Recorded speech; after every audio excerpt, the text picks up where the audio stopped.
Family background अच्छा होने से बेटा अच्छा होगा जरूरी नहीं है। लेकिन मैं पुलक सागर आपको कहता हूं कि आपको यदि अपनी बेटी की शादी करना है, उसके हाथ पीले करना है, उसका रिश्ता लेकर के जाना है, तो ना घर देखना, ना परिवार देखना, ना आप ये देखना कितना कमाता है, आप तो ये देखना कि जिस लड़के से अपनी लड़की की शादी कर रही हूं उसके दोस्त कैसे हैं, उसके यार कैसे हैं, उसके मित्र कैसे हैं। अरे पिता जैसा है बेटा वैसे ही होगा, कोई जरूरी नहीं है। माता जैसी है बेटा वैसे ही होगा, कोई जरूरी नहीं है। ध्यान रखना। लेकिन ये बिल्कुल जरूरी है कि दोस्त जैसे होंगे लड़का वैसा। दोस्तों का बैकग्राउंड देखो, आप ये देखो किसके साथ उठता है, किसके साथ बैठता है, कहां जा। माँ बाप से छिपके काम करते हैं लड़के, माता पिता को पता नहीं चलता। और दोस्त सड़कों पे बाहर क्या करते हैं। किसी भी बेटी की शादी करो तो लड़के के दोस्तों के बारे में जानकारी जरूर लेना। यदि लड़का अच्छा होगा तो अच्छे लोगों की संगति में उठता बैठता होगा, वो लड़का यदि खराब होगा तो गलत लोगों की संगति में उठता बैठता। आदमी जैसे माँ बाप होते हैं वैसा नहीं होता, जैसे दोस्त होते हैं आदमी वैसा हुआ करता है। ध्यान रखिए। मान्यवर, एक सीख दी है मैंने आपको, इस पर कोई ध्यान नहीं देता है। आप बताइए ना, एक बेटा सही गलत किसकी वजह से होता है? बाप की वजह से, मां की वजह से नहीं मेरे भाई। एक शराबी बाप भी चाहता है कि मेरा बेटा शराब ना पिए, ध्यान रखना। एक जुआड़ी भी चाहता है कि मेरा बेटा जुआ ना खेले, और एक बेश्या भी चाहती है कि मेरी औलाद इस गंदगी में जीवन ना बिताए। ध्यान रखना।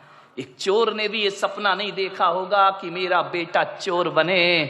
कोई माँ बाप औलाद को चोर नहीं बनाते हैं, कोई माता पिता औलाद को झूठ बोलना नहीं सिखाते हैं, कोई माता पिता शराब पीना नहीं सिखाते हैं, कोई माता पिता सिगरेट पीना नहीं सिखाते हैं। सिगरेट पीने वाला बाप भी चाहता है कि मेरा बेटा सिगरेट ना पिए। ध्यान रखना मान्यवर।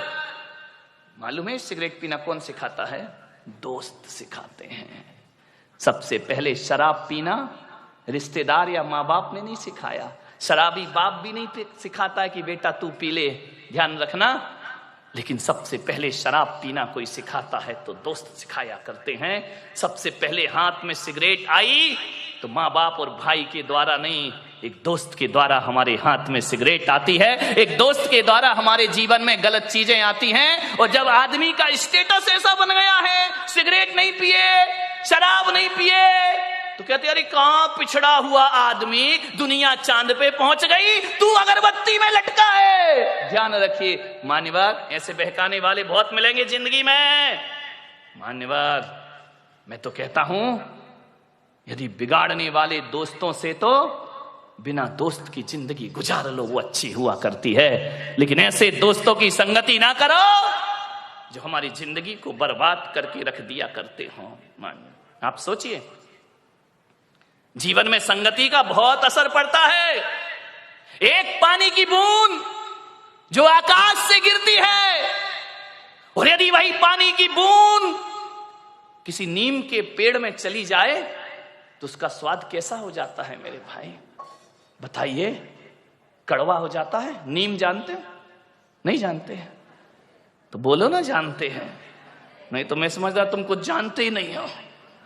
एक नीम के पेड़ में चला जाए तो स्वाद उसका कड़वा हो जाता है। वही पानी की बूंद गन्ने के खेत में चली जाए तो मीठी हो जाया करती है। और वही पानी की बूंद यदि केले के पेड़ में चली जाए तो कपूर बन जाया करती है। वही पानी की बूंद यदि सांप के मुख में चली जाए तो हलाहल जहर बन जाया करती है। और वही पानी की बूंद नाली में चली जाए तो गंदी नाली हो जाती है। वही पानी की बूंद यदि समुंदर में गिर जाए तो खारी हो जाती है। और वही पानी की बूंद यदि सीपी के मुंह में चली जाए तो मोती बन करके निखर जाया करती है। बूंद एक ही है। ये इतने रूप क्यों हुए उस बूंद के? संगति के कारण से। किसकी संगति करी उसने? मोती बना सीप की संगति से और जहर बना सांप की संगति से। ध्यान रखिए।